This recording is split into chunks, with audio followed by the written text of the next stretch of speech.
Então, bom dia. Eu tenho o prazer de ter aqui duas companheiras para nós trabalharmos um pouco a questão da visão das mulheres, da violência, do gênero. E eu chamo à mesa a professora doutora Isabel Gomes, que é coordenadora do Centro de Referência de Mulheres de Amaré, Carminha Rosa, da UFRJ, e a professora Vânia, professora de História do Colégio Batista Xepa. Podem vir compor a mesa.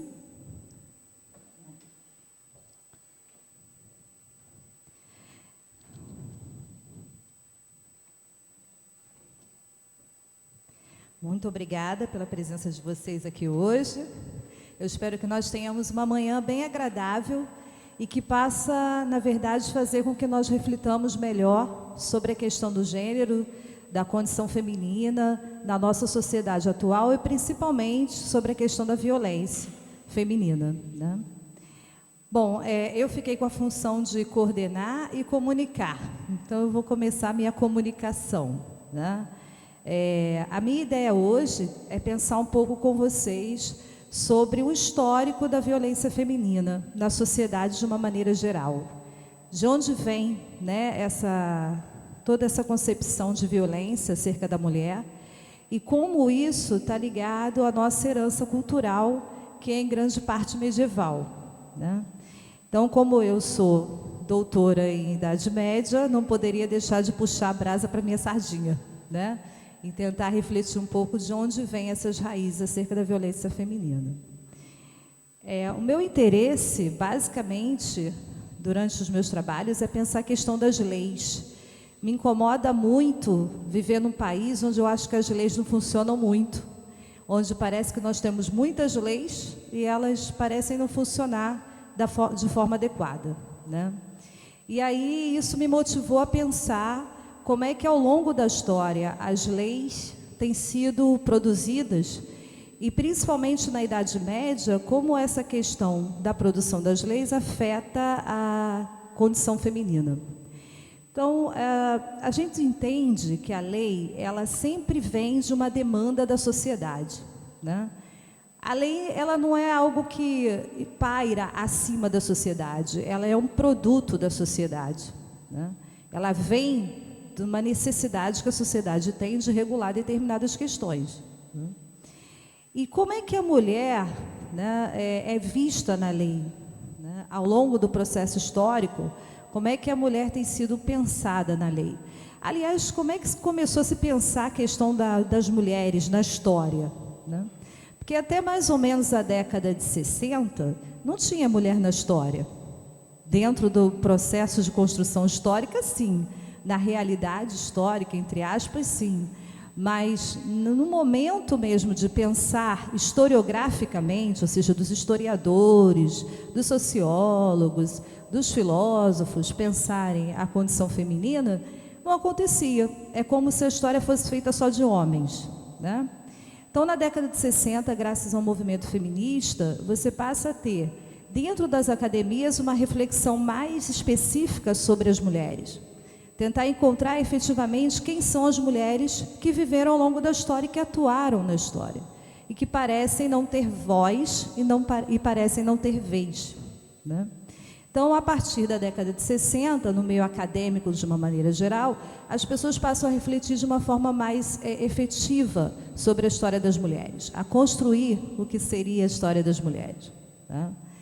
Bom, e aí, a partir da década de 80, essa questão avança um pouco mais. Ao invés de pensar a história das mulheres, começa a se pensar a questão do gênero, que ultrapassa o limite do homem e mulher, né? Então a história não pensa mais dualisticamente, homens e mulheres.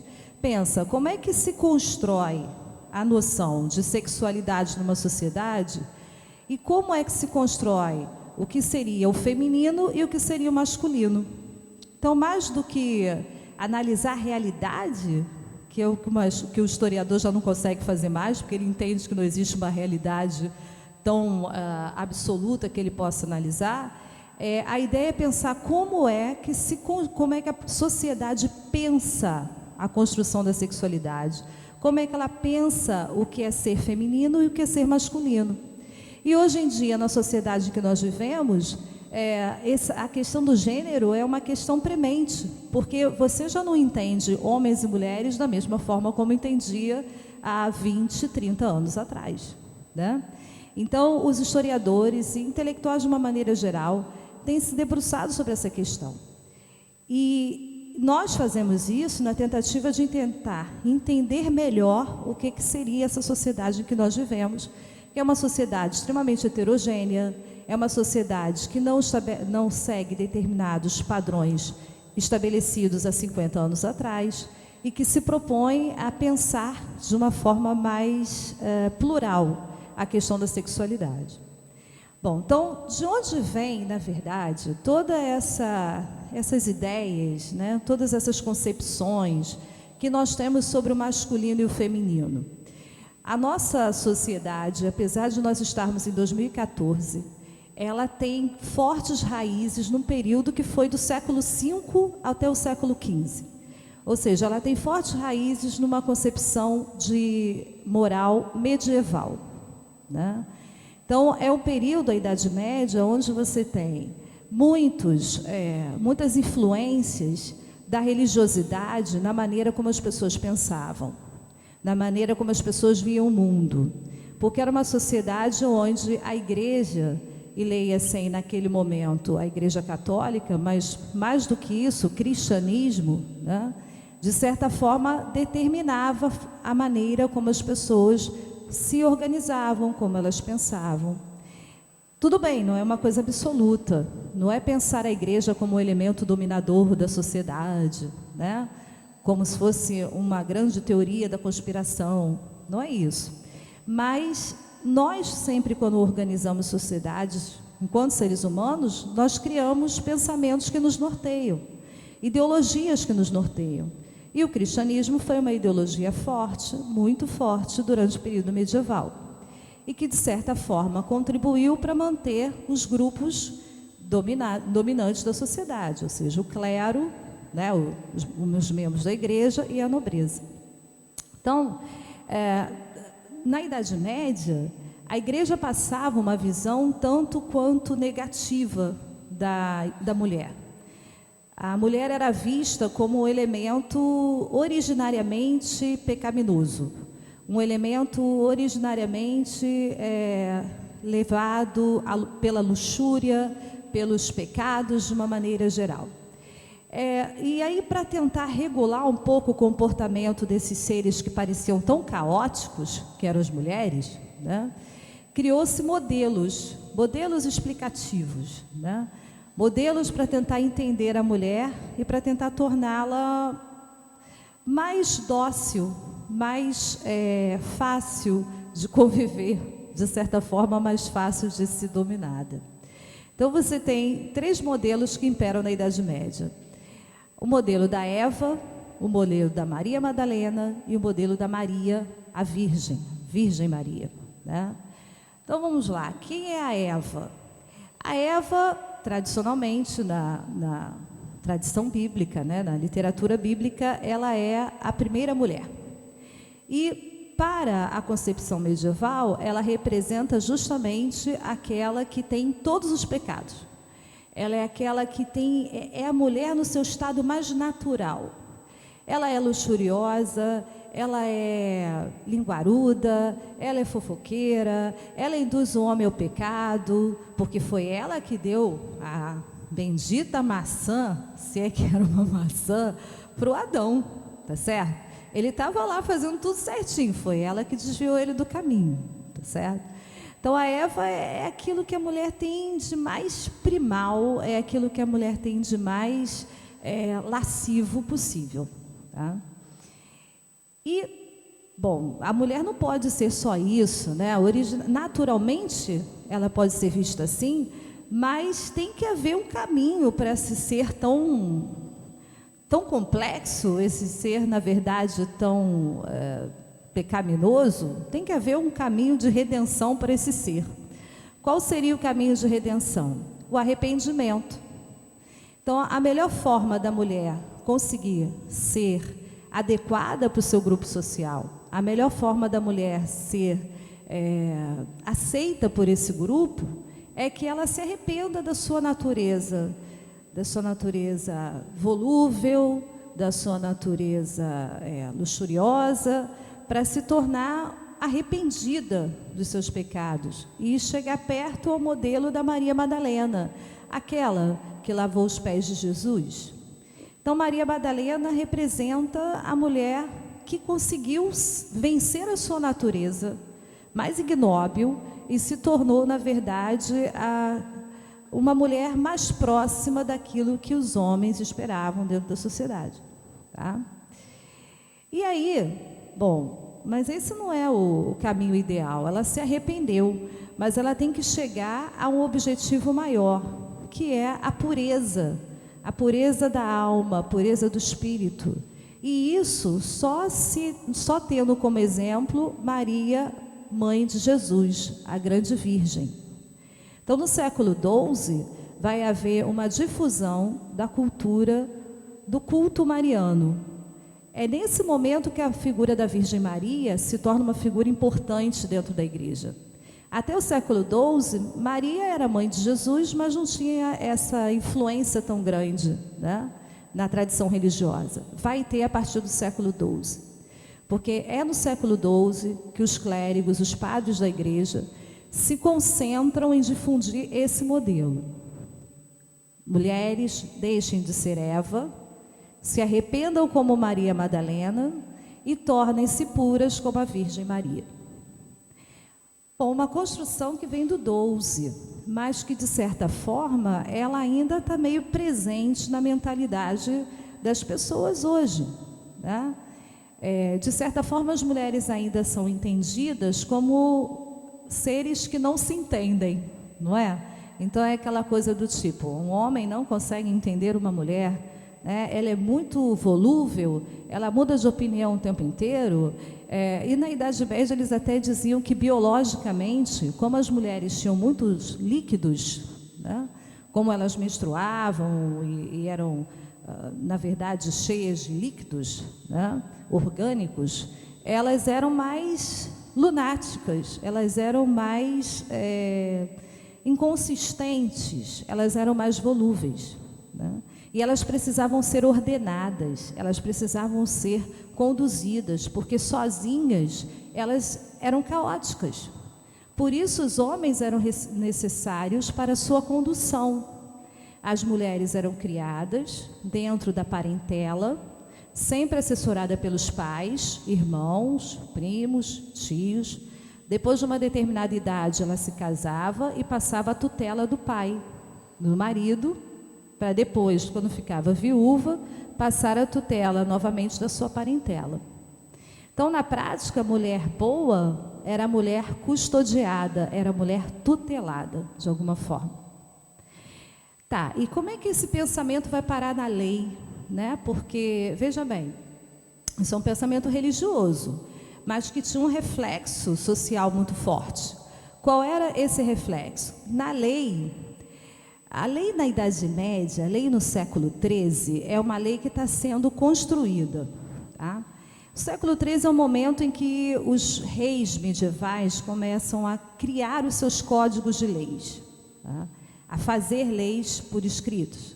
Antes já existia? Sim, existiam leis escritas, mas no século XIII há uma proliferação desses códigos jurídicos. E nesses códigos, a mulher também está presente. É preciso regular a questão da convivência entre homens e mulheres, principalmente por questões ligadas ao patrimônio e por questões ligadas ao patrimônio, basicamente, e à reprodução social.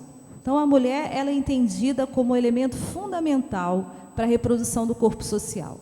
Tanto é que uma mulher que não tivesse filhos na Idade Média, que não gerasse filhos para os seus maridos, ela era inútil.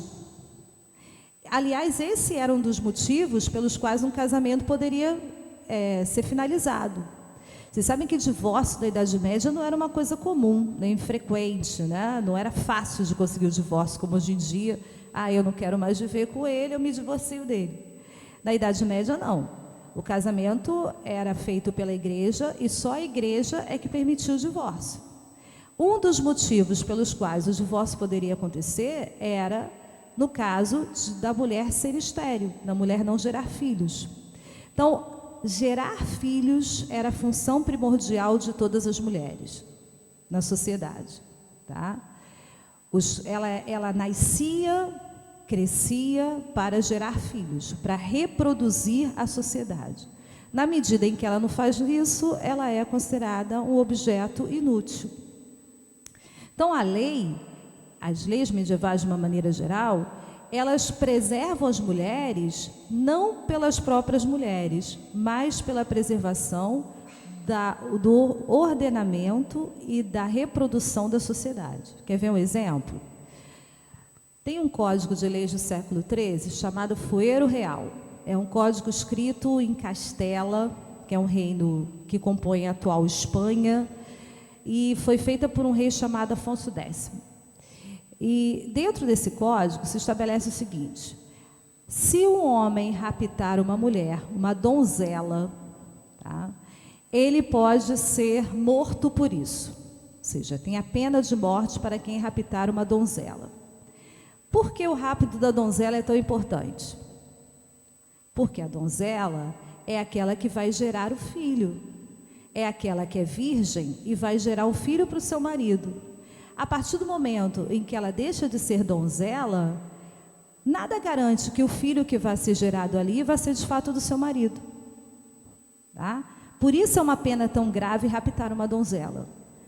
Além do que, as donzelas, no mercado matrimonial, elas valiam muito, porque elas representavam a geração efetiva de um filho legítimo para aquele casal. Tá? E vocês sabem também que na Idade Média as pessoas não se casavam por amor, né? Não existia esse conceito. As pessoas se casavam para unir patrimônios.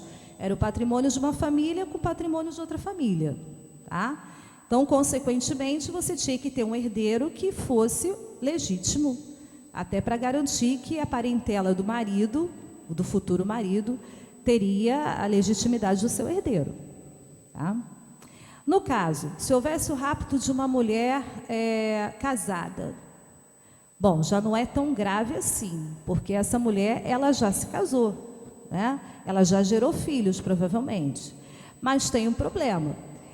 Se ela for raptada, isso ataca diretamente a moral da parentela, a moral do seu marido, a moral da sua família. Então, qual é a pena para isso? Bom, se uma mulher for raptada e ela for casada, a pena é que o raptor dela vai estar à disposição do marido. O corpo dele fica à mercê do marido. Ou seja, o marido pode fazer o que ele quiser. Ele pode matar, ele pode tornar servo, ele pode praticar castigo corporal, ele pode fazer qualquer tipo de pena. Então, na verdade, quem está punindo esse indivíduo vai ser o marido, que é a parte ofendida de fato, e não a mulher. Tá? Então, veja, há uma preocupação muito grande em relação à preservação da mulher, não é a preservação do corpo feminino e da moral patrimonial, da moral da família, não necessariamente da mulher como um indivíduo, porque ela não é entendida como indivíduo. Bom, mas na Idade Média ninguém é entendido como indivíduo, a ideia é coletiva. O corpo é coletivo, a sociedade é coletiva, as pessoas servem à coletividade. Tá? Um outro exemplo é no caso de haver uma violação coletiva de uma mulher. Então, um grupo de homens violentam uma mulher. Qual é a pena? Se todos violentarem essa mulher, todos devem morrer por isso. Agora, se um violentou e os outros ficaram olhando, o que violentou vai ter que morrer. E os outros que olharam, que são cúmplices, têm que pagar uma indenização. Metade desse dinheiro vai para o rei, metade desse dinheiro vai para a mulher ofendida. Tá? A violação coletiva é uma coisa muito frequente da Idade Média. Até porque era o momento em que as cidades estão se constituindo, né? E não há muitas mulheres disponíveis. As mulheres mais interessantes para o casamento, essas eram resguardadas pelos seus pais, eram as damas, né, que viviam lá nos seus castelos, né.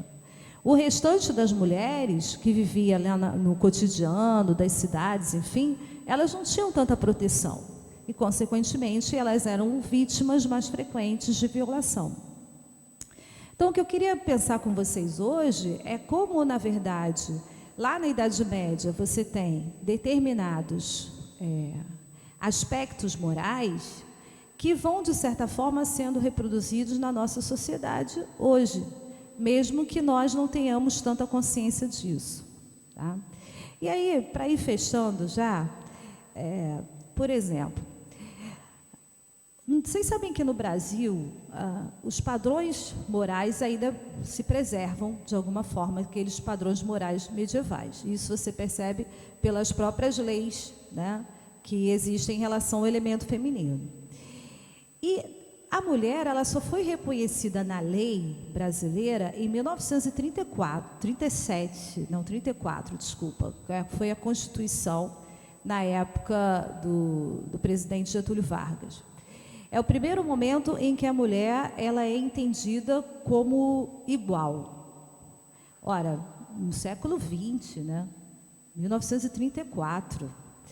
Aí, nesse momento, a mulher é entendida como igual em condição ao homem, mas principalmente no que se refere às questões de trabalho.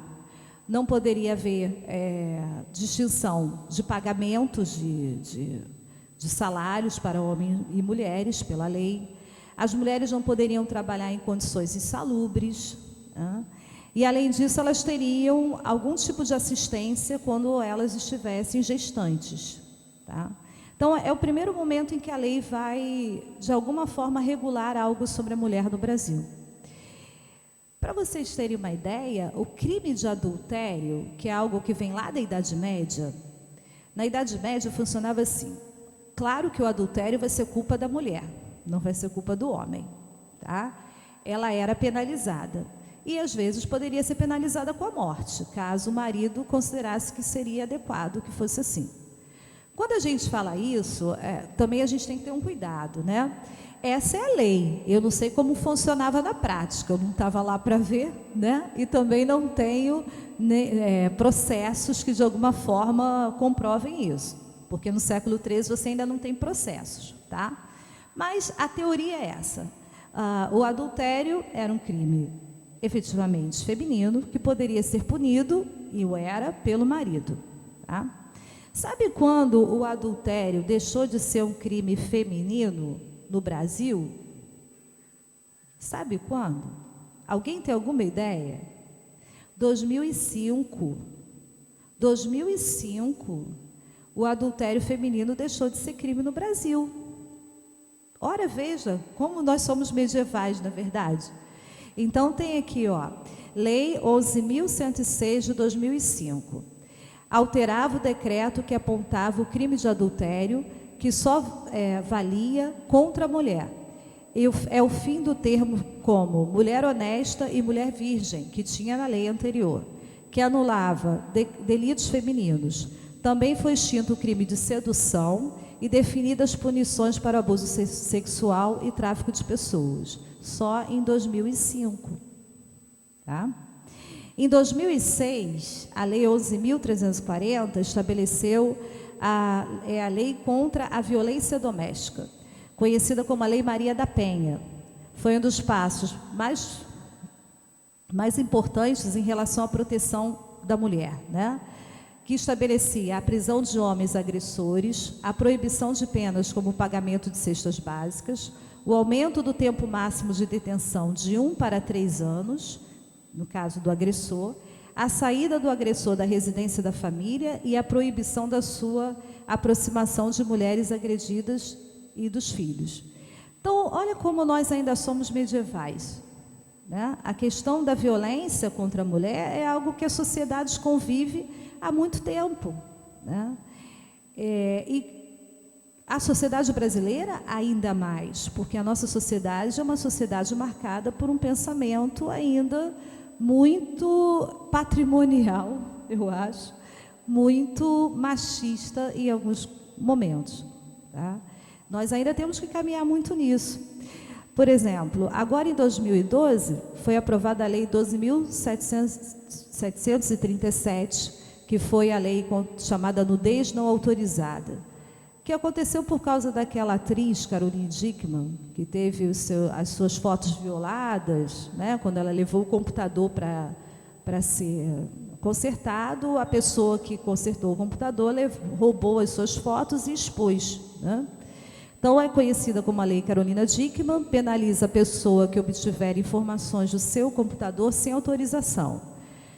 E isso inclui fotos nuas ou sex tapes. E a reclusão de 6 meses a 2 anos, mais multa, que pode aumentar em 1/3, de 1 a 2/3, se as informações forem divulgadas na internet, de alguma forma.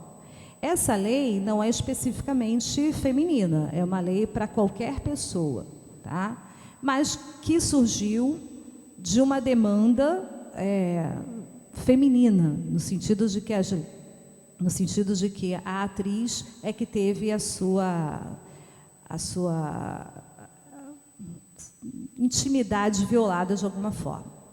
Bom, e aí em 2013, agora, né, a Lei 12.845, que estabelece que os hospitais ficam obrigados a prestar atendimento emergencial e multidisciplinar às vítimas de violência sexual, o que inclui diagnóstico e tratamento de lesões, realização de exames para detectar doenças sexualmente transmissíveis e gravidez, além da preservação do material coletado no exame médico legal. E, além disso, a mulher recebe um coquetel para prolifaxia de gravidez, que a previne de ter o bebê de um estuprador. Então, nós estamos caminhando, mas ainda precisamos caminhar muito. Nós só começamos a caminhar em 2005. Ainda precisamos andar muito no que se refere à questão da violência feminina, né? É claro, gente, que toda lei, e é o que eu comecei a falar no início, toda lei vem de uma demanda da sociedade. Nesse momento, a partir dos anos 2000, e digo antes disso, na verdade, as mulheres, elas alcançaram um caminho, elas alcançaram um posto na sociedade que elas não tinham mais, que elas não tinham antes, né? São mulheres que hoje vão para o mercado de trabalho, que sustentam as suas famílias, que são conscientes dos seus direitos, né? E que, de certa forma, estão demandando da sociedade, demandando do governo que olhem por elas, né? Que, de alguma forma, encontrem maneiras de protegê-las legalmente, de concepções ainda muito medievais. A ideia de que a mulher é um objeto, a ideia de que a mulher pertence ao marido, pertence ao parceiro, né? Isso ainda está muito forte na nossa sociedade. Mas, de certa forma, e aí vamos também pensar um pouquinho, nós, mulheres, é que criamos os homens. Nós é que criamos os homens com essas mentalidades. Então, está na hora de nós pensarmos que tipo de sociedade nós queremos, que tipo de sociedade nós achamos adequado. E ensinarmos aos nossos filhos o que é ser de fato homem e o que é ser de fato mulher. Se é que existe um de fato. Mas que parâmetros definem a sexualidade, que parâmetros definem o feminino e o masculino na nossa sociedade. Isso precisa ser de alguma forma pensado, né? Quando nós estimulamos a que músicas apresentem a mulher de uma forma, não tem nenhum termo para isso, mas uma forma altamente degradante, né? Quando eu estimulo esse tipo de música, quando eu estimulo um tipo de prática cultural que denigre a mulher, eu não posso querer que os homens da sociedade entendam elas de outra maneira, tá certo? Ou nos entendam de uma outra maneira. Então, a questão da violência feminina ainda tem muito para ser pensada, muito, porque ela é uma questão que é latente na nossa sociedade e que se torna cada vez mais latente na medida em que nós não refletimos sobre ela da forma adequada e não criamos mecanismos de regulá-la. Mas eu sou otimista, nós estamos no caminho, nós estamos caminhando. Começamos em 2005, ainda estamos em 2014. Começamos meio atrasados, mas ainda temos muito a caminhar. Bom, na verdade era isso que eu queria refletir com vocês hoje, era só lançar essas questões, para que vocês pensem um pouco sobre elas e que, de certa forma, na sua prática cotidiana, consigam alterar um pouco esse quadro que merece e que necessita de uma reflexão mais profunda. Tá ok? Obrigada pela oportunidade. Agora eu vou passar a palavra para a doutora Isabel. Quem tiver alguma dúvida, alguma questão para ser colocada, nós vamos fazer assim. Nós vamos falar e depois, no final, a gente abre para o debate. Então, quem ouviu, gostou, quer fazer uma pergunta, quer fazer uma colocação, fique à vontade. No final do debate, a gente vai poder abrir para as discussões. Bom dia. Eu quero agradecer o convite. O Márcio não está aqui, mas vocês sabem que eu estou agradecendo. É um prazer estar aqui, compartilhar com outras mulheres que têm estudado, pesquisado, e com vocês que também vêm trabalhando, e a gente atende nos nossos trabalhos mulheres o tempo inteiro, né? Famílias, mulheres. E eu gosto muito de compartilhar isso, apesar de ser um tema muito difícil, né? É sempre importante. Hoje a gente está comemorando, enfatizando o Dia Internacional da Não Violência contra a Mulher, né, o dia 25 de novembro. Está começando a campanha dos 16 dias de ativismo pelo fim da violência, então é uma época muito importante. Embora a gente tenha que falar disso o ano inteiro, é sempre nas campanhas, nas datas comemorativas que isso tem mais força, né? Então é legal que a gente esteja aqui hoje, nesse dia 25 de novembro. Eu queria comentar de onde eu falo, né? Eu não sou coordenadora do Centro de Referência, eu trabalho num Centro de Referência para Mulheres, na Maré.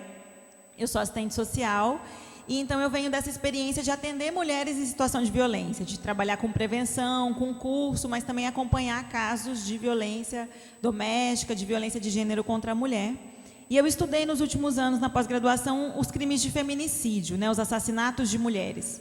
Então eu tenho sempre na minha fala esses dois parâmetros, assim, que a violência de gênero, que a violência contra a mulher, ela promove a morte, né? Ela tem essa expressão letal. Muitas mulheres são assassinadas ainda hoje pelo marido, pelo ex-namorado, pelo companheiro, pelo tráfico, por um conjunto de fatores, mas tendo como a marca principal a condição dela ser mulher, uma mutilação no corpo, coisas muito fortes que acontecem no assassinato porque ela é mulher.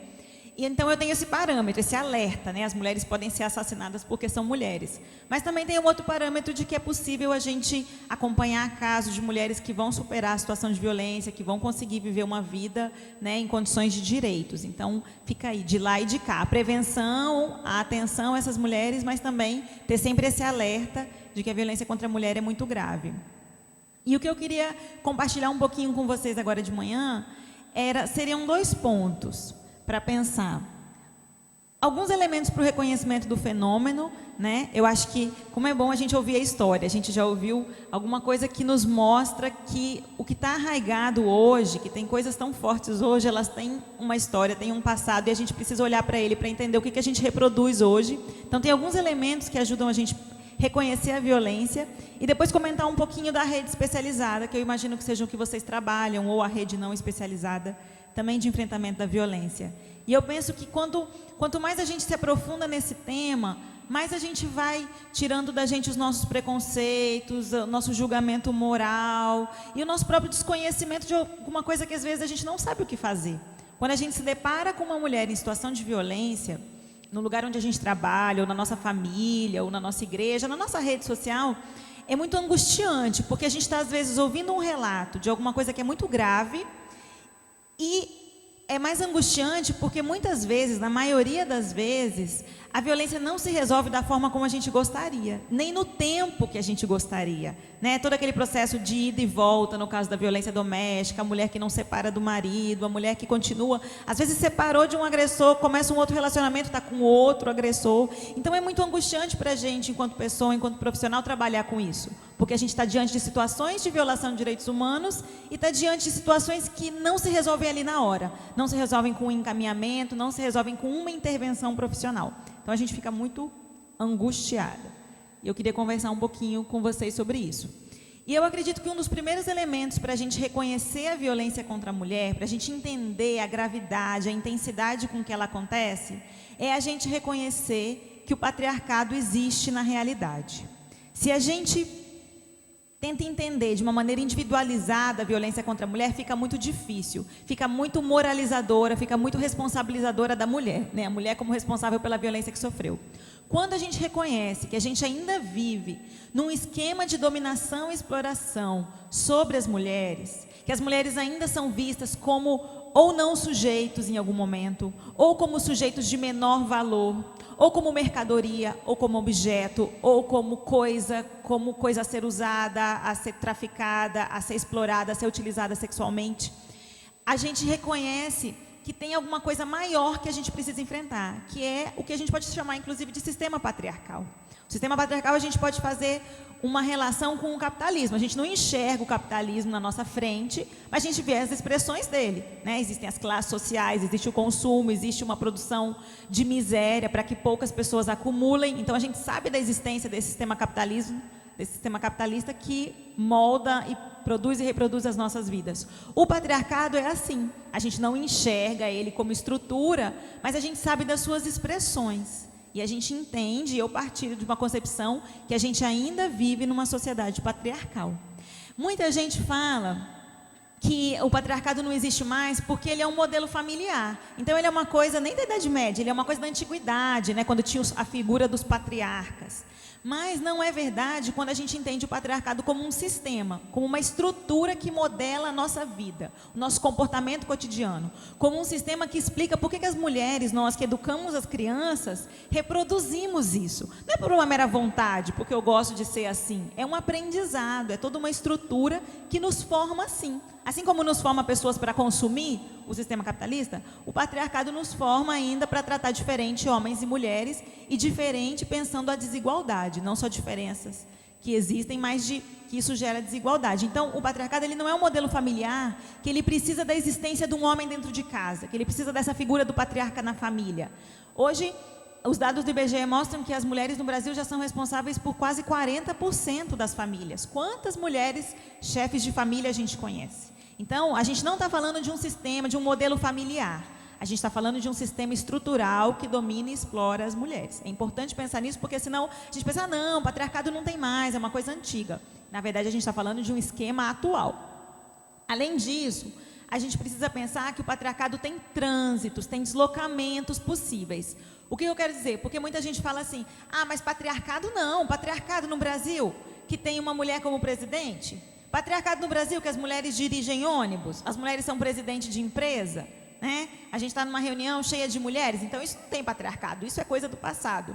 E, na verdade, a gente precisa reconhecer que o patriarcado permite esses deslocamentos. O fato dos avanços, o fato da gente ter Lei Maria da Penha, da gente ter hoje direitos iguais em forma de lei, mas não objetivamente, tudo isso são expressões desse patriarcado que permite trânsitos, mas ele não mudou. De novo, fazendo um paralelo com o capitalismo.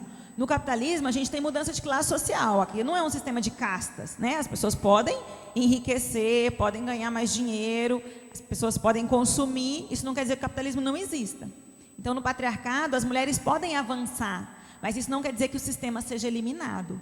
E aí a gente tem alguns dados que eles mostram para a gente uma realidade que eu acredito que só se sustenta por causa de uma estrutura muito forte. Como é que num país que a gente tem uma presidente mulher, como é que num país que já faz 8 anos que foi aprovada uma lei de violência doméstica, claro que em termos de história, 8 anos não é nada, mas pensando nos avanços, como é que num país onde já houve tantos avanços na condição de vida das mulheres, a gente tem ainda as mulheres menos remuneradas no mercado de trabalho? As mulheres hoje a gente sabe que estudam mais, têm mais anos de estudo, estão mais tempo na universidade e ainda assim quando vão para o mercado de trabalho, recebem menos que os homens. Nós somos minorias em cargo de chefia, né? Nós somos ali a base de todas as atividades, mas quando chegam nos cargos de chefia, seja na empresa, seja na igreja, seja na escola, os cargos de chefia vão afunilando e se tem às vezes 10 mulheres e um homem profissional, aquele homem é eleito chefe. Então a gente tem o trabalho doméstico gratuito, né? O trabalho doméstico feito pelas donas de casa ainda invisibilizado, a jornada extensa de trabalho, as mulheres, a gente vai para fora de casa, vai para o mercado de trabalho, mas volta e ainda tem toda a tarefa doméstica para fazer. E a gente tem abuso sexual na rua, no transporte público, nos trabalhos nos cargos que ocupamos. Nós temos ainda uma condição de abuso pela condição de mulher muito forte. Só no Rio de Janeiro, no estado do Rio, no ano passado, mais de 88 mil mulheres foram na delegacia denunciar uma agressão. A gente está falando das mulheres que tiveram essa coragem e tomaram essa atitude de ir a uma delegacia denunciar que tinham sido agredidas. Aí a gente pode calcular quantas não fizeram isso e quantas foram agredidas. Mas quase 90 mil foram agredidas em um ano só no estado do Rio de Janeiro. Só também no estado do Rio, mais de 5 mil mulheres foram estupradas, denunciaram uma violação sexual. Então a gente está falando de um conjunto de violências, de um conjunto de violações de direitos humanos que só podem se sustentar num esquema patriarcal, que só podem se sustentar por uma estrutura de sociedade ainda que oferece a desigualdade de gênero como um modo de vida. E aí a gente precisa reconhecer, então, que a violência de gênero é um fenômeno social. Ela está marcada pelas desigualdades de gênero. Ela está marcada por um conjunto de fatos que se repetem. Porque não é possível. Acontece com a minha vizinha, acontece com a minha irmã, acontece comigo, acontece no meu trabalho. Não tem a ver com classe social, não tem a ver com religião. Tem a ver com um conjunto de fatores que compõem um fenômeno. Tem a ver com alguma coisa muito forte que ainda permite que as mulheres sejam violadas nos seus direitos humanos. Então a gente não pode entender a violência, do meu ponto de vista, como um fato isolado, como caso a caso. Por exemplo, mas aquela mulher sabia que aquele homem era assim. Aquele homem já batia na ex-mulher, ele já era grosso, por que ela foi se meter com ele? Isso é uma fala muito comum quando a gente está atendendo uma mulher em situação de violência. Ou então, mas essa mulher é difícil, eu conheço essa mulher, ela é chata, ela deve ter atormentado muito esse homem para ele ter apertado o braço dela desse jeito. Ela deve ter feito um monte para ele ter dado um empurrão nela. Ou então, ela sustenta a casa, ela é que dá conta de tudo, o cara nem trabalha, por que ela não deixa esse cara? Deve gostar de apanhar. Não é possível, eu estou olhando ali a situação que ela tem para romper e ela não rompe, essa mulher deve gostar de apanhar. Então esse tipo de explicação que culpabiliza a mulher, que responsabiliza a mulher pela situação de violência, ela não entende a violência como fenômeno social e ela não entende que existe um sistema patriarcal que ainda opera nas nossas vidas, moldando os nossos comportamentos. Porque a gente tenta individualizar, tenta moralizar, tenta responsabilizar o indivíduo, tirando do contexto societal em que isso acontece. E isso para a gente, principalmente enquanto profissional, não contribui para o enfrentamento da violência. Porque a gente precisa entender o contexto, precisa entender a história, para avançar e pensar que sociedade a gente quer. Então esses seriam os dois elementos mais fundamentais que eu considero necessário para a gente reconhecer a violência contra a mulher.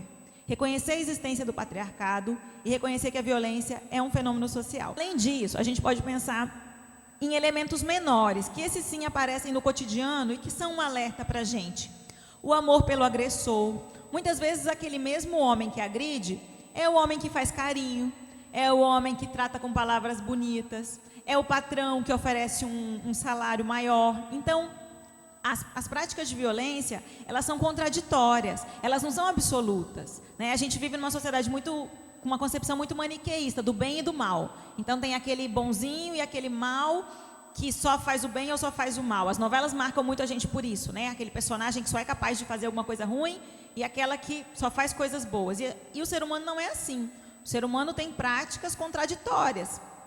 E na violência doméstica, principalmente, é assim também. Então aquele homem agressor, ele é capaz ainda de estimular o amor da pessoa que se relaciona com ele, por outras práticas que não a violência. Tem também a presença dos filhos, que dificulta, muitas vezes, o rompimento, a esperança de que aquela relação vai melhorar, a expectativa da mulher de que o agressor mude, de que ele melhore. A dependência econômica, que não é um fator predominante, mas existe, em muitos casos é aquele homem o provedor. Mas o que a gente sempre destaca é, por exemplo, a dependência emocional. A gente fala de algemas psíquicas, né, que não permitem que a mulher projete outros planos que não sejam com aquela pessoa que agride. Não permite que você faça nenhum outro projeto de vida sem ser anulada por aquele sujeito que te oprime. A professora Sueli de Almeida, ela falava que a violência, ela imobiliza a gente. Às vezes a gente pensa assim, aquela mulher é tão mole, tão passiva, por isso que ela sofre violência. E na verdade é o contrário. É quando você está passando por uma situação de violência, é que você não consegue projetar um futuro.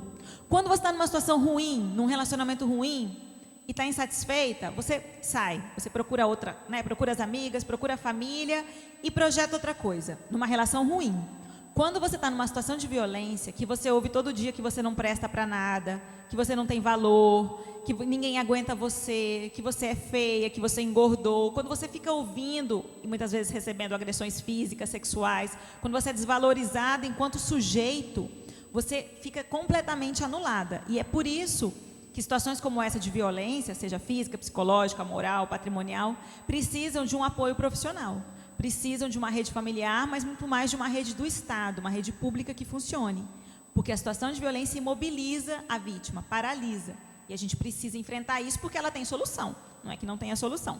Então, todos esses fatores, a dificuldade de aceitar que um projeto de vida não deu certo, naturalizar a violência, entender que mulher nasce para sofrer, que a sua mãe sofreu, a sua avó sofreu, então que só te resta sofrer, que a sua filha tem que sofrer também. Então, a naturalização da violência, o medo, a vergonha. Saiu o ano passado uma pesquisa, que está disponível no Instituto Patrícia Galvão, que perguntava para as mulheres por que elas achavam que quando uma mulher está em situação de violência, ela não rompe a relação. E muitas pessoas apontaram o medo de ser assassinada, o medo de ser agredida, a vergonha diante da família, dos amigos, né, de todo aquele projeto que foi feito, todo esse consumo que tem, esse consumo do mercado. No mercado matrimonial, faz chá de panela, faz foto, faz bem casado, faz cupcake, faz as fotos, levou 2 anos para pagar, como é que eu rompo com tudo isso? Então, a gente precisa pensar numa série de elementos pequenos que imobilizam as mulheres em situação de violência, mas dentro de um contexto estrutural, que passa por uma sociedade patriarcal e passa por um reconhecimento de um fenômeno social. A gente não está falando de uma coisa menor, a gente está falando de um fenômeno que tem uma recorrência impressionante. Então, quando a gente está diante disso, o que a gente pode pensar enquanto profissional? E aí eu não estou dizendo profissional de um centro de referência de mulheres especializado em situação de violência, como que eu trabalho. Eu digo como profissional de qualquer serviço, público ou privado, qualquer ONG, porque a gente muitas vezes não está diante de mulheres nesses serviços especializados. A gente está diante da beneficiária do Bolsa Família. A gente está diante da mãe que vem para a reunião da criança na escola. A gente está diante da nora que leva a sogra no posto de saúde para fazer uma consulta. A gente está diante dessa mulher que transita em muitos espaços sem que a gente perceba que ela está em situação de violência. Então a gente precisa pensar numa escuta qualificada, numa atenção às queixas, nos relatos que às vezes não são situações de violência, mas que podem te levar a perguntar o que ela está passando e dali vai vir uma queixa de violência. Muitas vezes a queixa não se anuncia como uma mulher que chega para você e diz, olha, eu estou passando por uma situação de violência. Ela chega dizendo que tem uma dor de cabeça que não passa, um nervosismo que não passa, um corrimento que não passa. São doenças crônicas que vão expressando uma situação que está por trás. E às vezes a gente não pergunta. E a gente não pergunta porque a gente não sabe, ou a gente não pergunta porque a gente não sabe o que fazer com aquela informação. Às vezes a gente não sabe identificar a situação de violência e às vezes a gente não sabe o que fazer com aquela informação. Então, quanto mais a gente se debruça sobre o tema, principalmente da violência doméstica, mais qualificada a gente fica para receber essas mulheres que são usuárias de outros serviços e não necessariamente os especializados. Então, o segundo ponto que eu queria comentar com vocês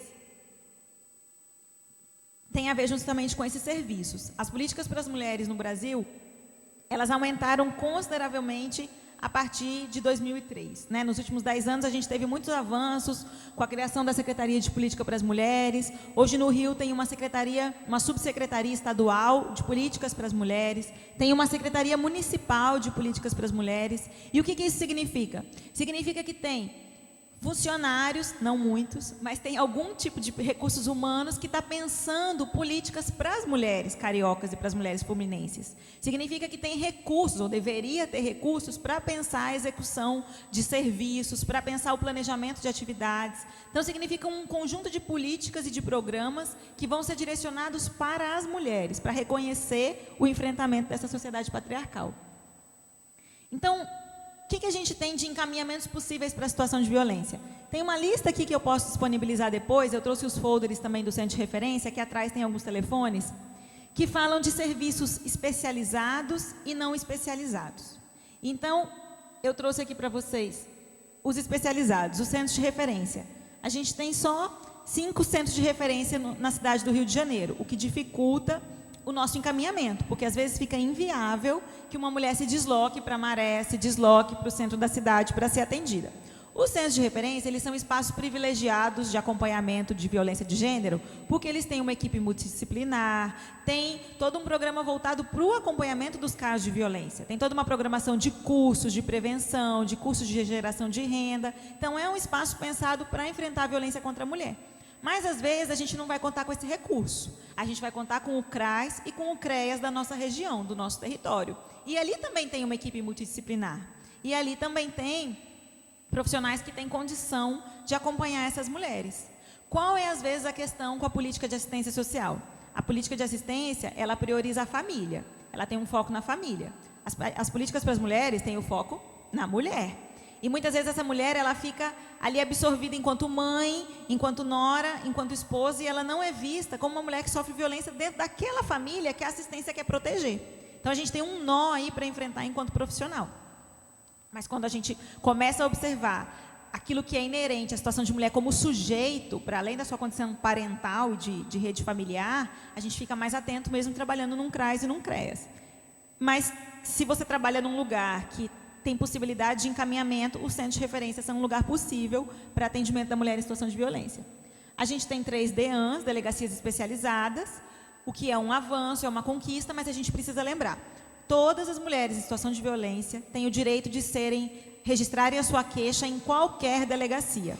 É comum que as mulheres cheguem numa delegacia de bairro, numa delegacia de região, e falem que quer fazer uma denúncia de agressão, de violência sexual, e o delegado diz, vai para a DEAN. Não, não vou para a DEAN. É aqui, a mais perto da minha casa, é aqui que eu vou fazer o registro de ocorrência. As DEANs existem para as mulheres se sentirem mais seguras, mais estimuladas a denunciarem, para elas funcionarem como uma rede de apoio. Mas toda delegacia tem que aceitar um registro de uma mulher. Não precisa ser delegacia especializada para você oferecer um registro para você denunciar. No Rio, a gente tem os juizados especializados. Os juizados não recebem uma demanda direta, mas recebem os inquéritos que vão da delegacia e eles vão julgar e vão correr todo o processo só de casos de violência doméstica contra a mulher no estado do Rio. A gente tem o NUDEM, que também funciona como um ponto de apoio muito forte, porque é um núcleo especializado da Defensoria Pública para atender as mulheres. Ele funciona no centro da cidade, também dificulta profundamente o deslocamento de outras regiões, mas, pelo menos às vezes, para a gente ligar, para conversar com a defensora, para saber como está o caso, é um ponto de referência para quem não pode encaminhar para o NUDEM por causa da distância. E a gente tem um conjunto de hospitais especializados no atendimento à violência sexual, mas é importante garantir que todos os hospitais têm que atender vítimas de violência sexual. Então, por que a gente marca isso? Porque é importante conhecer a rede especializada, é importante saber telefone, endereço, saber que profissional que atua, com quem eu posso conversar, fazer um referenciamento, mas é importante saber que a rede especializada ela não dá conta, porque ela é muito pequena, e saber que as mulheres passam muito mais pela rede não especializada de serviços públicos do que pela especializada. Porque para ela chegar num centro de referência, ela tem que ter pensado que ela quer pedir ajuda. Ela tem que ter tomado a decisão, eu quero contar para alguém, eu quero dividir isso com alguém, eu estou precisando de ajuda. Para ela chegar na reunião da escola, não. Ela vai obrigada, ela vai ali para pegar o boletim, ela vai para saber como é que é o planejamento da festa junina, da festa de Natal. Então, o fato da gente não trabalhar numa rede especializada, não quer dizer que a gente não tem que estar atento para as mulheres enquanto sujeitos, e enquanto mulheres sempre com um potencial enorme de sofrerem violência, porque a violência ela perpassa todos os espaços da sociedade. Então, é uma atenção para a gente estar observando. Finalmente, para terminar, só para indicar para vocês, eu acredito que vocês já conheçam os documentos que a gente pode trabalhar. A Lei Maria da Penha, a Política Nacional de Enfrentamento à Violência contra a Mulher, o documento que fala sobre o que é a rede de enfrentamento contra a mulher. Então, são documentos que podem qualificar a gente, que podem nos fazer pensar melhor esse enfrentamento que é difícil para o profissional, porque se sobrepõe uma série, às vezes, de fatores que dificultam. Tem criança em situação de violência, tem, às vezes, familiar em situação de prisão, tem situação de pobreza, tem uma quantidade numerosa de fatores que as assistentes sociais estão bem acostumadas a lidar, as psicólogas e um conjunto de profissionais que estão ali atentas, né? Agente comunitário de saúde, enfermeira, médico. Então, na verdade, é uma tarefa muito árdua, mas que a gente precisa enfrentar enquanto sujeito, enquanto cidadã, enquanto profissional que atua na rede pública. Muito obrigada, eu disponibilizo para vocês o material. Obrigada, doutora Isabel. Agora, vamos ouvir a Vânia. A Vânia tem uma surpresa para a gente hoje. Vai trocar de lugar com a Isabel.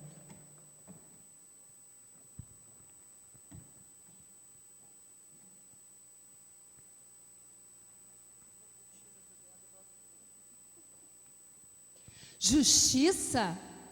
Justiça? Não sei se ainda acredito que isso é possível. Há 4 anos vivo um pesadelo. Meu nome é Naili Nanda. Eu tenho 50 anos e eu moro numa cidadezinha a alguns quilômetros de Nova Delhi, na Índia. Há 4 anos eu vivo um pesadelo. Houve um problema em minha aldeia, em minha vila, e minha pequena filha de 13 anos foi correndo para encontrar ajuda. Ajuda? Quando entrou na delegacia, a busca de socorro, minha filha não encontrou ajuda, ela encontrou algozes.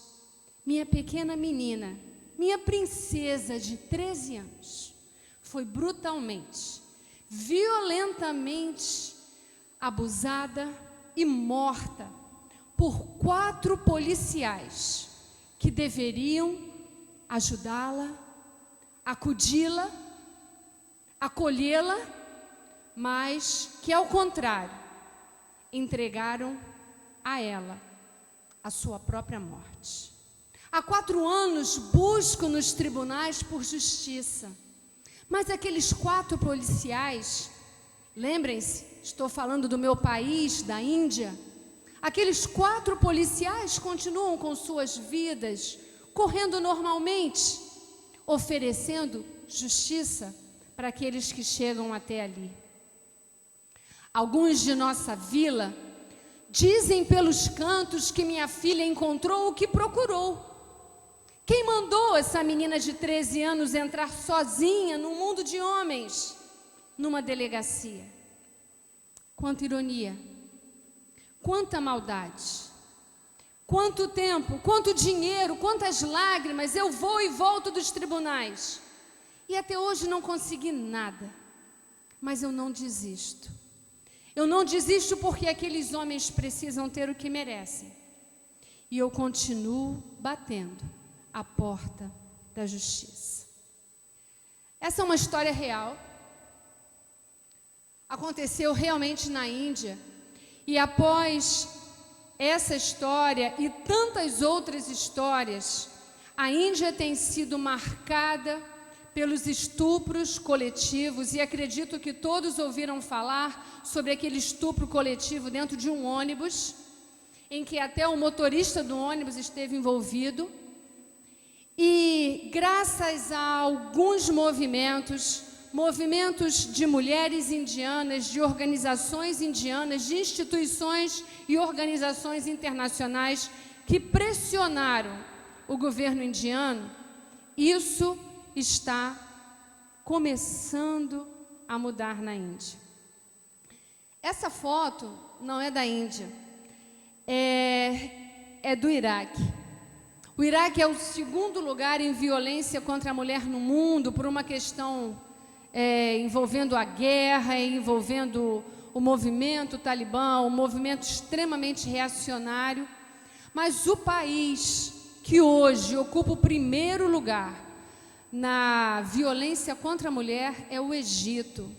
E nesses lugares, após a Primavera Árabe, Nesses lugares em que esses governos, né, e o Talibã estando à frente disso tudo, esse grupo de pessoas extremamente reacionárias, e a mulher desceu muito no Egito.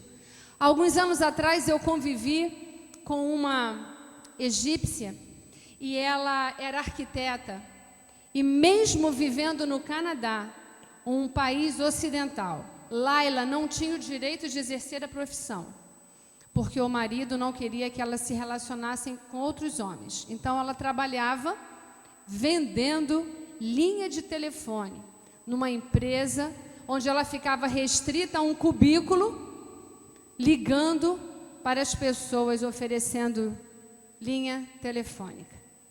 Essa é a situação das mulheres. Essa foto mostra para a gente que esse homem, que pode ser o pai, o marido ou mesmo o irmão, ele é meio dono, ele manda e a mulher obedece. Também no Canadá eu convivi com uma outra família e eles eram muçulmanos, e eu me lembro que nós nos encontrávamos na escola e o marido todo vestido, todo bonito, ocidental, de calça jeans, e a esposa dele eu nunca vi uma mecha do cabelo, porque eram apenas os olhos de fora, e para entrar na sala de aula, muitas vezes ela ia para conversar com ele de cabeça baixa, respondia e saía bem no seu lugar submisso, do homem que manda, do homem que gerencia a família.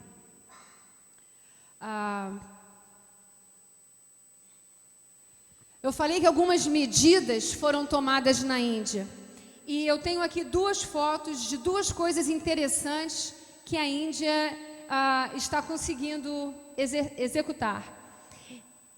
Em várias cidades indianas, elas têm agora a ronda feminina. São duas policiais que dão batidas nos banheiros públicos, dão batidas nos ônibus, andam pelos bairros tentando reduzir o número de estupros, principalmente a grande violência contra a mulher na Índia. E a outra medida eu achei muito interessante. As escolas públicas estão oferecendo para meninas ou mulheres ou senhoras de 6 a 60 anos aulas de defesa pessoal. Então as mulheres procuram a escola pública e vão aprender a também se defenderem dos agressores. Algumas estatísticas que nós podemos ter ao redor do mundo, tá? Ainda não estamos falando de Brasil. Ao menos uma entre 3 mulheres sofre com a violência no mundo. 603 milhões de mulheres vivem em países onde a violência doméstica ainda não é considerada crime. Então, se o marido bater, se o pai bater, se o irmão matar, não tem muito problema. Sempre vou acabar fazendo referência ao Canadá. E muito me impressionou. Morei 6 anos na cidade de Vancouver e nesses 6 anos eu estive, assim, tomando pé das notícias, pelo menos de 3 grandes julgamentos. Em todos os 3 grandes julgamentos que mobilizaram a cidade, a discussão nos cafés, os 3 algozes foram pais das vítimas. Lembro bem de uma menina de 16 anos, logo no primeiro ano que eu cheguei ali, vinda da Índia, indiana, e praticante da religião Sikh, que é uma religião cheia de normas e rituais, e essa menina estava prometida a um rapaz, a um menino também na Índia.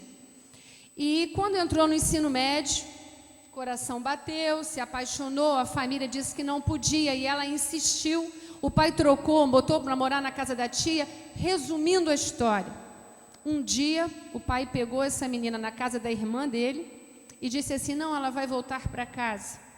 Voltar para casa era a senha entre ele e a mulher. Pararam embaixo de um viaduto enquanto a mãe segurou a menina. O pai matou a menina com 17 facadas.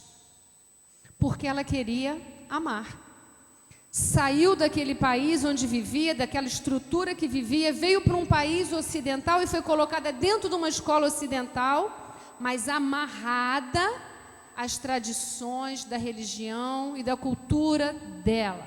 Isso tem acontecido também na Inglaterra, no Reino Unido. O primeiro-ministro fez um pronunciamento ainda esse ano, dizendo que a tolerância vai ser zero em relação à circuncisão feminina.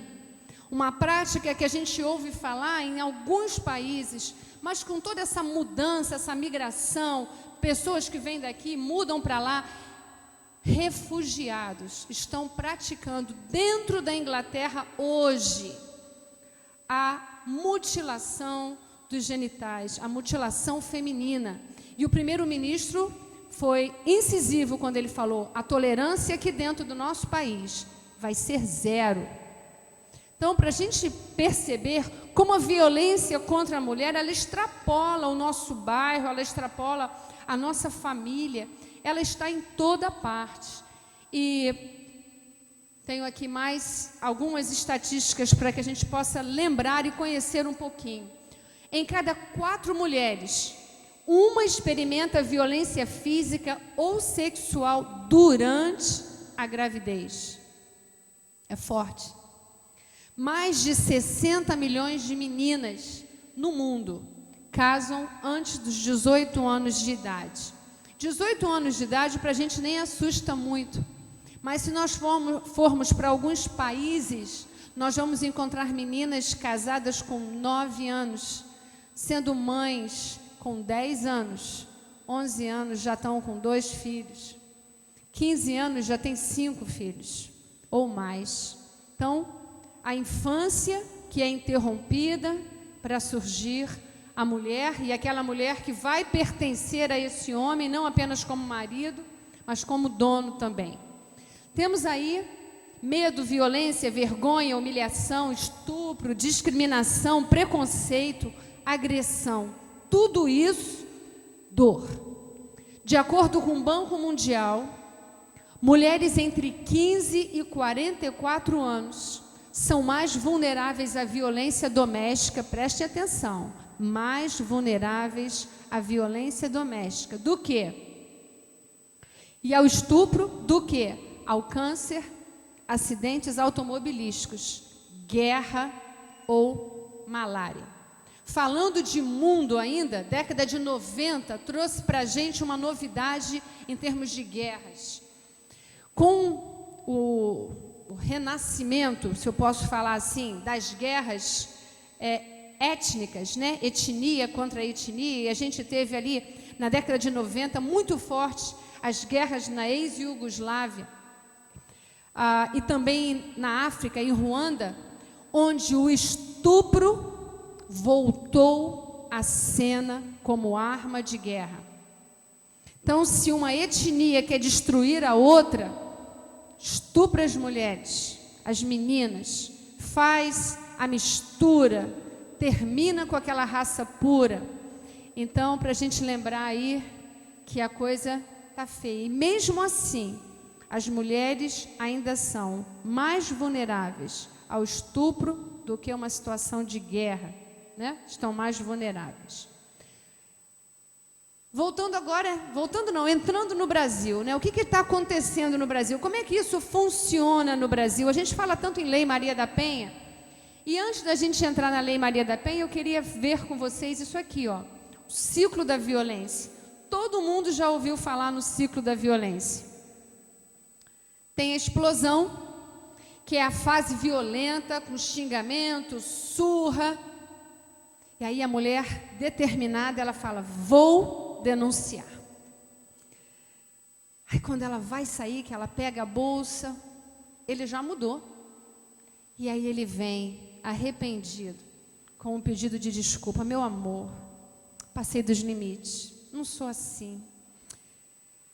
Prometo que nunca mais eu vou fazer isso. E a mulher acredita por todas as razões que já foram colocadas aqui hoje. E muitas vezes porque ela quer acreditar mesmo, né? Ela quer que aquele relacionamento dê certo. E aí vem a lua de mel. Tudo fica perfeito até a nova agressão. Só que nesse ciclo, às vezes ele é interrompido com o quê? Com a morte. É quando vem o feminicídio. E nós precisamos dar um basta. Nós não estamos aqui hoje à toa. Hoje é um dia importante, é um dia de celebração, é um dia de comemoração, mas também é um dia para nós relembrarmos certas coisas, sairmos daqui com vontade de mudar alguma coisa. Porque se nós estamos comemorando o Dia Internacional da Luta contra a Violência contra a Mulher, não é para a gente ficar aqui trancado, é para a gente sair daqui e fazer alguma coisa. Aí chegamos na Lei Maria da Penha, Lei 11.340 de 2006, e eu quero, antes de entrar na tipificação da violência, lembrar essas 3 frases. Quem ama, não mata. Isso é importante da gente lembrar. Onde tem violência, todos perdem. Não é só a mulher, todos perdem. A violência doméstica é tipificada como forma de violação dos direitos humanos. Violência doméstica. Espécies de violência contra a mulher.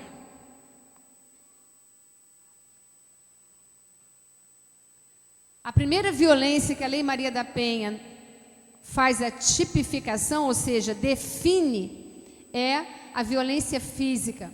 O que é a violência física? Qualquer conduta que ofenda a integridade ou a saúde corporal da mulher.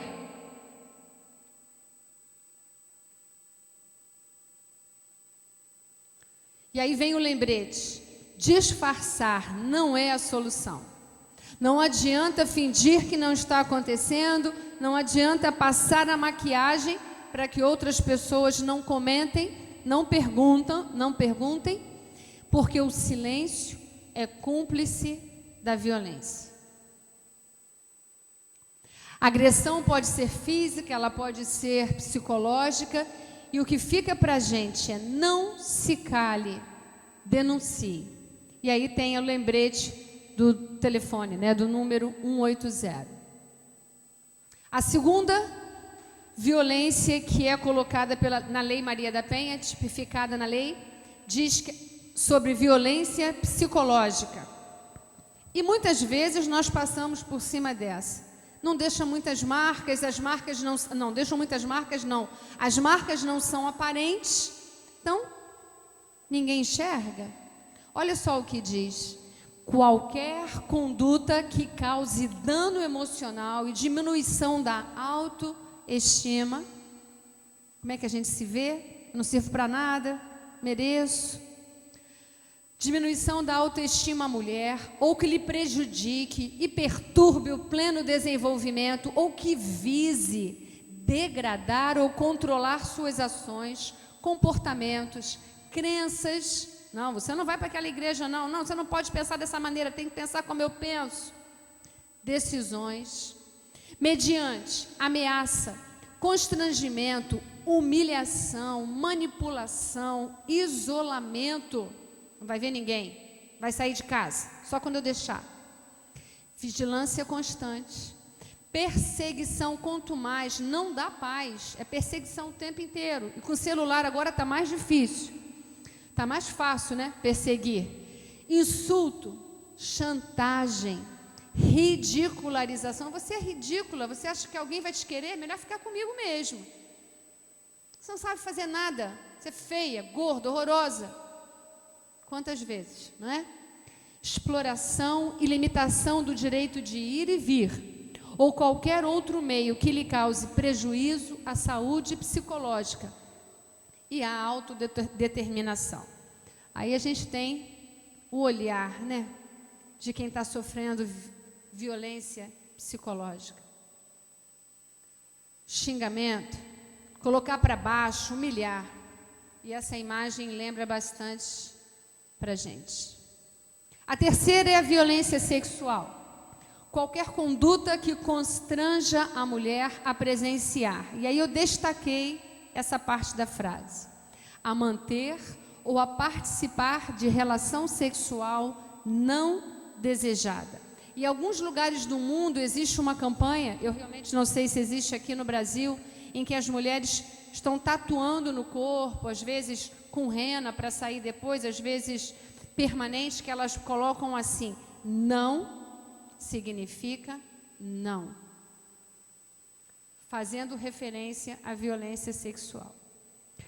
Então, a manter ou a participar de relação sexual não desejada, mediante intimidação, sou mais forte, ameaça, coação, uso da força, que a induza a comercializar ou a utilizar de qualquer modo a sua sexualidade, que a impeça de usar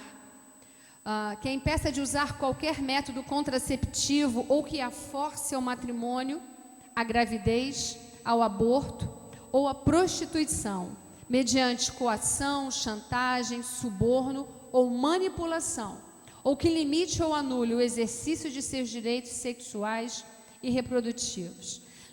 Lembrei agora de uma situação em relação aos estupros na Índia que mexeu muito comigo quando eu estava fazendo a pesquisa.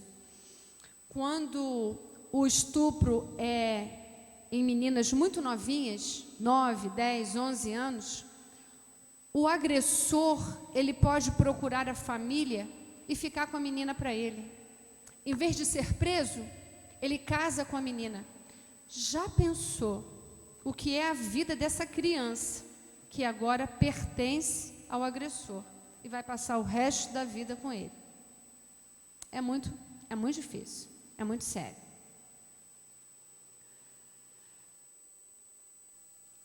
Violência patrimonial. E eu gosto de falar dessa violência porque na violência patrimonial a gente lembra muito das classes sociais mais elevadas.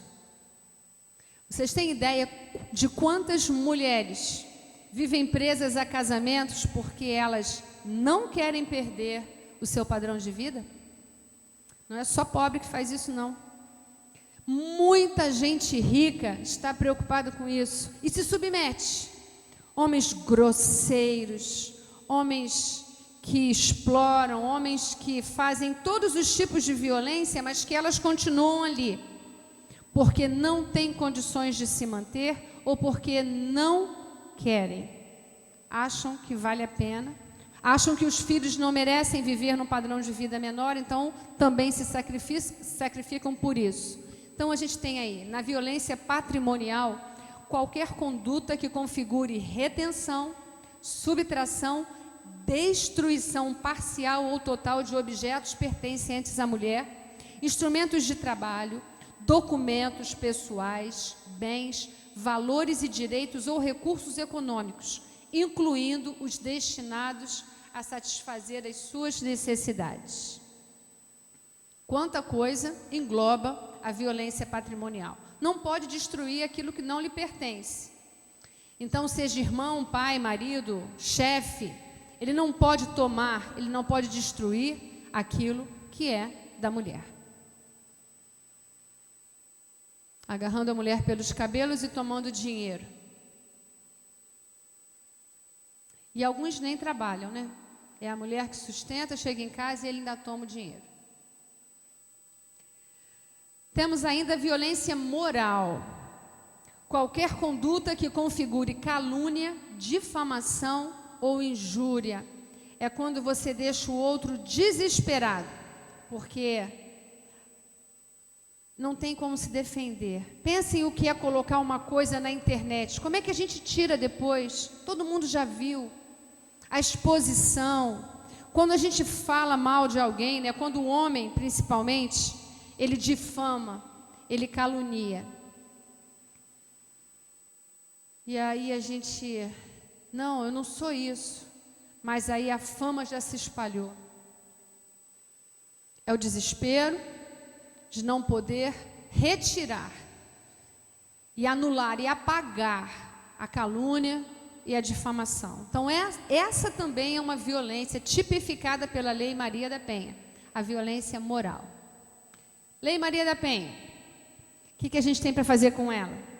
Que ela tenha recursos para que seja cumprida, que a sociedade conheça, que a sociedade divulgue, que as mulheres e os homens, e aí eu vejo, né, que temos homens aqui, e é muito interessante porque existe um movimento, dentro do movimento da ONU, dentro da ONU Mulheres, e aí eu faço aqui um convite a vocês, entrem no site onumulheres.org.br e vocês vão ver que existe um movimento masculino de apoio à luta contra a violência, né? Contra a violência contra as mulheres, e esse movimento é um movimento dos homens, e chama O Valente Não É Violento. Muito legal, os homens apoiando, muitos homens que também já estão cansados da violência contra as mulheres, fazem parte do ONU Mulheres. Emprego, já saí aqui, mas não tem problema. A ONU Mulheres tem lá uma parte no site, você que já está envolvido com a luta contra a violência contra as mulheres, de vez em quando eles postam empregos. Então tem lá uma seção para que quem quer trabalhar com a ONU Mulheres. E vale a pena conhecer o que a ONU Mulheres está fazendo também dentro do Brasil. A sede é em Brasília e eu vou falar nela daqui a pouquinho. O que nós vamos fazer com essas informações? Informação só não muda comportamento. E aí sim a gente lembra que a violência contra a mulher não é acidente. E a mulher está lá. Não se cale. A violência está mais perto da gente do que a gente pensa.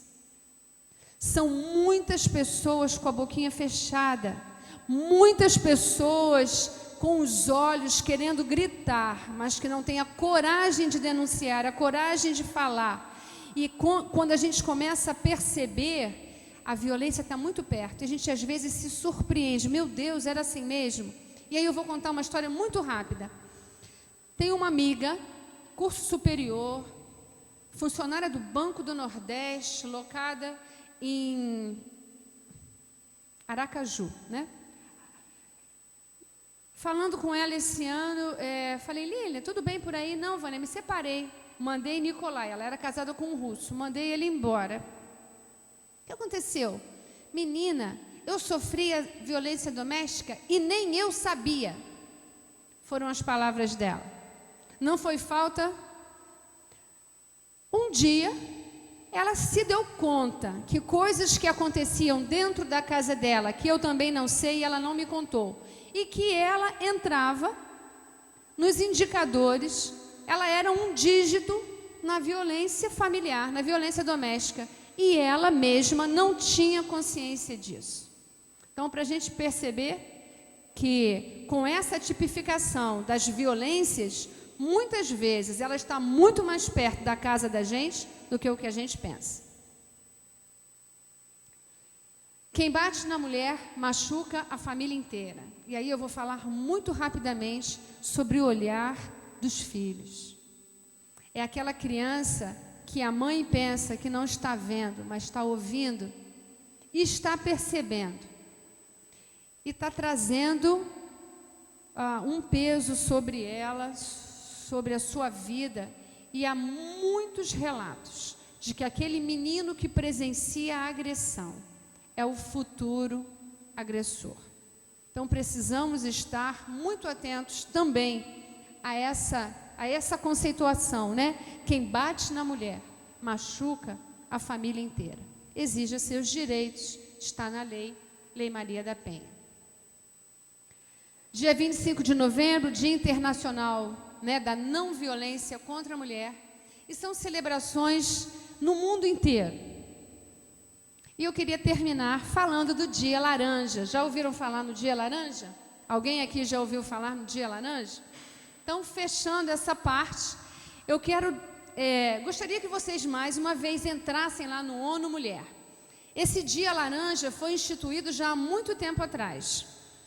organizações da ONU, instituições ligadas à ONU, elas têm feito sempre no dia 25 de novembro, as pessoas se vestem de laranja. E quando eu estava dando essa aula no colégio, falando para meus alunos, eles falaram, eu falei cor de abóbora, e eles falaram, professora, não se usa mais isso. Quando a gente fala cor de abóbora, nós estamos dizendo a idade. Então agora eu aprendi, é o dia laranja, tá? Colocam peças, vão trabalhar, andam na rua com alguma coisa laranja. Eu trouxe minha bolsa.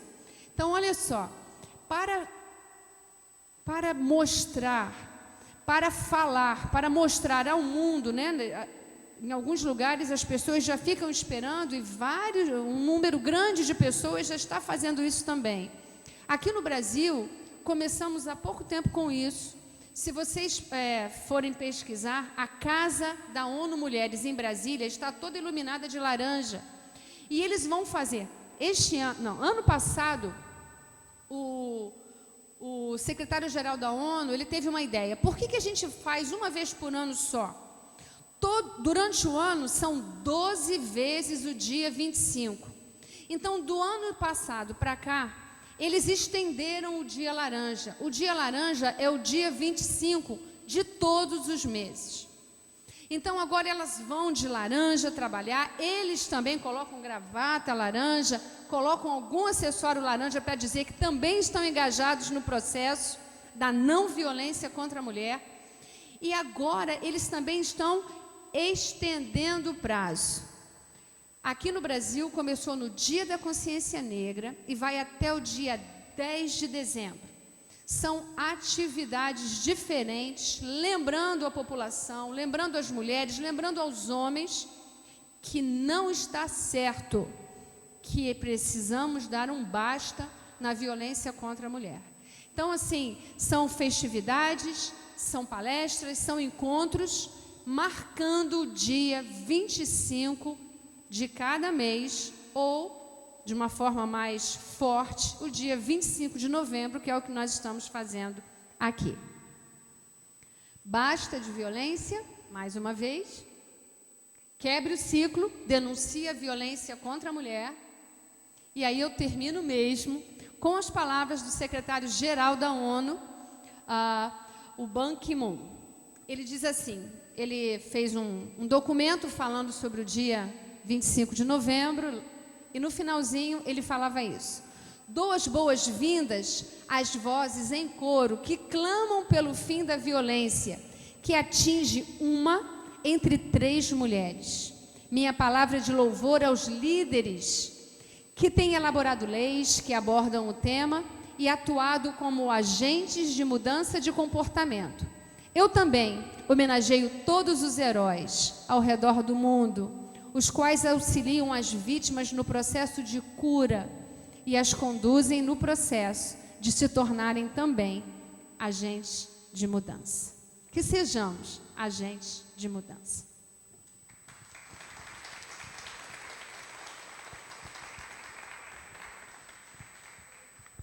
Bom, gente, hoje a gente teve a oportunidade de ouvir muitas coisas que, na verdade, foram ditas por 3 pessoas com o mesmo objetivo, que é fazer com que vocês, ou que nós reflitamos melhor sobre o que é a violência contra a mulher. E a gente viu que é um dado cultural, né? É algo que, de certa forma, está em todas as culturas, em todos os países, e foi o que a gente falou de alguma maneira. Tem raízes lá, históricas, né, que vão, de certa forma, se perpetuando. É a mentalidade do povo, do mundo inteiro, que ainda precisa mudar. Há países muito mais avançados nessas reflexões, né, porque começaram a sua reflexão mais cedo, e há países como o nosso, que estão em processo de reflexão sobre isso, estão buscando o caminho, e há países que, infelizmente, ainda nem sequer refletem sobre isso, que consideram a violência contra a mulher algo perfeitamente normal, né? E a gente sabe que não é assim. É claro, né? Nós vivemos numa sociedade onde homens e mulheres devem ser respeitados, devem ter seus direitos assegurados. Ninguém está aqui fazendo um discurso, as mulheres estão certas e os homens estão errados dentro da sociedade. Não é isso, né? Nós todos, acima de sermos homens e mulheres, somos cidadãos. Temos que ter os nossos direitos assegurados e os nossos deveres cumpridos também. Agora, enquanto mulheres, nós ainda precisamos andar um pouco mais. Nós ainda precisamos refletir um pouco mais sobre o que é a violência para esse grupo, que é um grupo importantíssimo na sociedade. Não porque reproduz a sociedade, nós não somos só reprodutoras, tá? Mas porque nós fazemos parte dessa sociedade, nós construímos essa sociedade também com o nosso suor. E hoje em dia, quem é que pode dizer? Qual é o homem que pode dizer que consegue sustentar uma família sozinho? Nós estamos aí também, nós estamos na luta. É responsabilidade do homem e é responsabilidade da mulher também. Nós também assumimos responsabilidades quando entramos no outro tipo de vida, que não é mais essa tão patriarcal, ou que tenta de alguma forma romper com esse patriarcalismo todo. Nós temos as nossas responsabilidades, mas também nós temos nossos direitos, e nós temos que lutar por eles. Então, que nós consigamos fazer o nosso próprio dia laranja, né? Que a gente consiga refletir a cada vez mais para que isso não se instale na nossa vida pessoal, né? E não se instale na vida da nossa sociedade. Então, se você é uma pessoa que nunca sofreu violência de alguma forma, que bom, que ótimo que seja assim, né? Sinal de que você encontrou um parceiro equilibrado, bacana, tem uma vida legal, ótimo. Mas existem pessoas que precisam de ajuda e você tem que procurar ajudar de alguma maneira. Então, quando a gente ouve a Isabel, quando a gente ouve a Vânia, a ideia é que nós precisamos e temos que refletir mais sobre isso. As instituições públicas estão preocupadas com isso, né? Os grandes líderes da sociedade estão preocupados com isso e nós também temos que demonstrar nossa preocupação. Então, vamos agora ser agentes multiplicadores dessa ideia. Eu tenho certeza que enquanto elas estavam falando, nós estávamos falando, um filme vai vindo à cabeça. Você vai pensando, será que eu sou vítima de violência doméstica? Não é verdade? Todo mundo aí não pensou isso? Né? Será que, não sei, será que é assim, não é assim? Que bom, você pensou e depois provavelmente refletiu, acho que não, né? Acho que não é bem assim. Tá, mas existem pessoas que precisam da sua ajuda. E nós somos sempre multiplicadores dessas ações. Não é isso? Alguém tem alguma pergunta para fazer? Alguém quer alguma colocação?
Com certeza.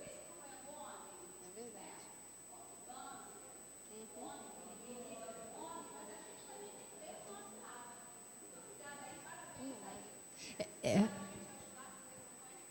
Nós já estamos fazendo, né? Agora já sabemos o que é o Dia Laranja. Meus alunos também já estão sabendo o que é o Dia Laranja. E assim a gente vai fazendo esse boca a boca.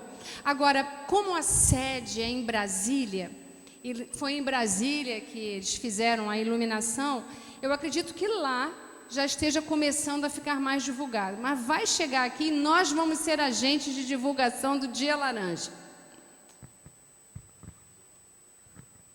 Eu fiquei pensando, a campanha do Novembro Azul é do Ministério da Saúde, né? E o Ministério da Saúde é muito maior do que a Secretaria de Política para as Mulheres. Mas, por exemplo, aqui no Rio, a SPM Rio, a Secretaria Municipal, ela está fazendo vários eventos. Dia 4, procurem no site SPM Rio, o evento da campanha 16 Dias de Ativismo pelo Fim da Violência. Dia 4 de dezembro vai ter uma mesa para discutir violência doméstica o dia inteiro, um evento.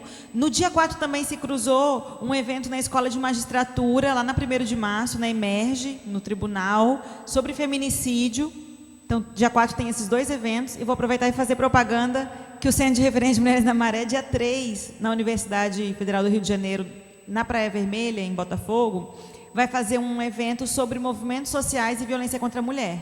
Então, na mesa vão estar ativistas de movimentos sociais, militantes, meninas e mulheres que estão na luta, que estão organizadas em algum movimento para falar das estratégias de resistência que têm sido desenvolvidas. Então, é dia 3 de dezembro, às 14h, na UFRJ, Campus Praia Vermelha. E o da SPM Rio e da Emerge, dia 4 de dezembro, aí tem que procurar o local e o horário. Só para a gente fechar essa parte, né? É interessante que a gente acha que isso não está chegando nos jovens, mas está chegando sim. A Vânia, quando chega para os alunos e fala isso, eu, que agora vou poder falar para os meus alunos isso, né? Mas eu tenho uma prima de 16 anos, não, eu já me perdi na idade dela, nossa, acho que está com 18, e ela é uma aguerrida na defesa da causa da não violência contra a mulher.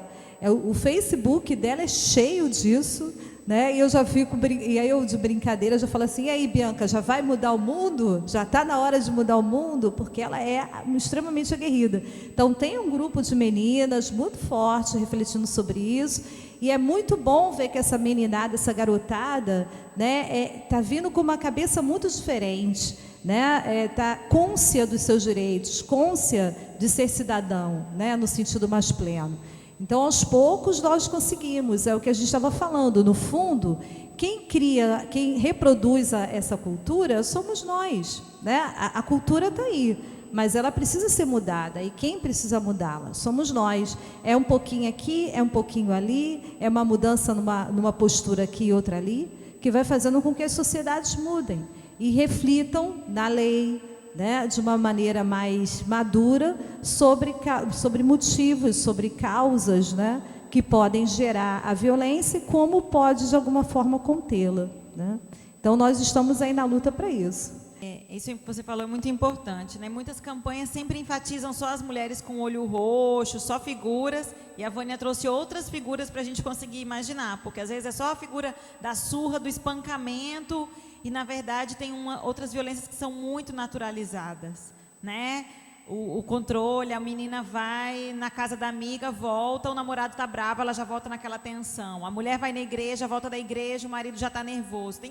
A gente podia falar uma lista enorme do que são violências, daquilo que causa mal-estar na gente, constrangimento, né? A perseguição e o controle são formas que a gente nem percebe. Eu queria só comentar a questão da DEAN.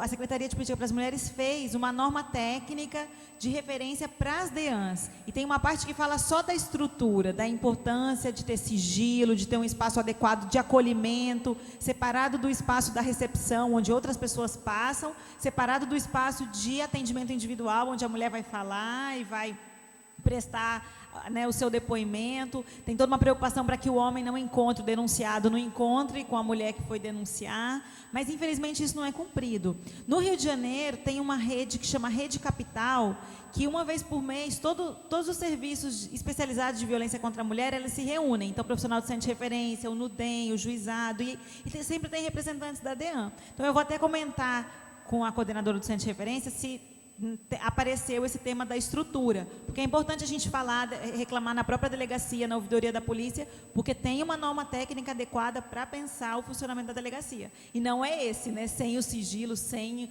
ali o espaço, tem que ser acolhedor, e não um espaço que expulse a mulher. A Afinal de contas, se for esse espaço, é igual na Idade Média. Porque na Idade Média, se a mulher fosse violada, ela deveria ir. No momento que ela foi violada, ela tinha que procurar o alcaide, que é o juiz da cidade, sem fazer nenhum tipo de higiene, ela teria que ir daquela forma e se colocar diante do alcaide. E o alcaide só acataria a queixa dela se ela tivesse 3 testemunhas de outras mulheres de que ela era uma mulher de boa fama. Porque se ela fosse uma mulher de má fama, não tem queixa de violação, né? Então, se as coisas não mudam, fica parecendo que a gente está na Idade Média ainda, né? Porque você tem que comprovar por A mais B que você tem boa fama para a sua queixa se de fato aceita ou não, né? Então, ainda, tá vendo como a gente ainda tem que refletir muito? É o que eu digo, no final das contas, nós ainda estamos com muito pé ali na Idade Média e precisamos andar para frente. Queria trazer essas questões porque a gente é promotora tanto de ajuda e colaboração e propagação, né, divulgação de ações que possam ajudar os outros, mas também a gente tem que ter cuidado para também não sermos promotoras de preconceito, dizer, não, mas também, né, ela gosta de apanhar, né? Também, né, foi colar logo com aquele cara, né? A gente vê, ouve esses discursos também de mulheres. Eu acho que essa questão cultural, ela está incluída no nosso dia a dia, na nossa vida, e a gente precisa ouvir o que vocês estão dizendo, pensar no que vocês estão trazendo para a gente como maneira de reflexão, né? Porque são pequenos detalhes, são pequenas coisas, né? Que nós também estamos dentro dessa cultura, né? Muitas somos mães de homens, né? Como é que a gente vai transmitir isso, né? Se então o seu filho adolescente trata mal a namorada e tá tudo bem? É isso aí, né?